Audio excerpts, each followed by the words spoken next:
Welcome back to watcher success 14. Tasty మునక్కాడ పప్పుచారు చూసేద్దాం. పావు కేజీ శుభ్రంగా వాష్ చేసుకొని ఇలా పెట్టేసుకో. మునక్కాయలు వాష్ చేసుకొని పెట్టుకోవాలి. టమాటోస్, పచ్చిమిర్చి, ఆనియన్, ఎండుమిర్చి, వెల్లుల్లి, చింతపండు వాష్ చేసుకొని వాటర్ వేసుకొని ఒక 10 minutes ఇలానే.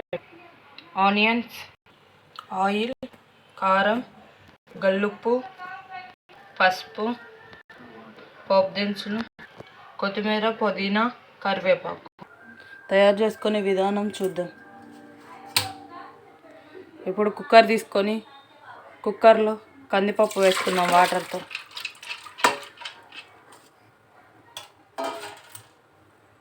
కందిపప్పు వేసుకున్నాక టమాటో, పచ్చిమిర్చి, ఆనియన్, వెల్లుల్లి వేసుకోవాలి. కారం, పసుపు, కారం, కొంచెం ఆయిల్ వేసుకోవాలి.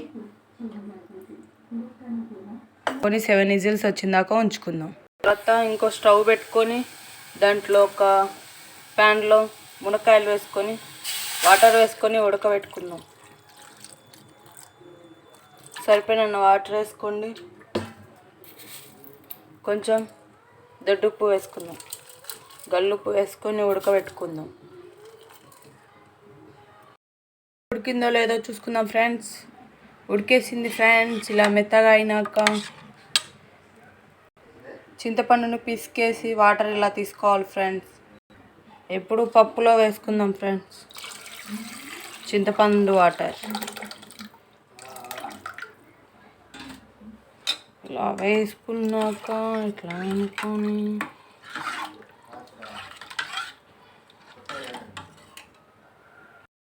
ప్యాన్ పెట్టుకొని ప్యాన్లో ఆయిల్ వేసుకుందాం. ఆయిల్ వీటెక్కినాక పోపు దినుసులు వేసుకుందాం ఫ్రెండ్స్. ఆనియన్స్ వేసుకుందాం.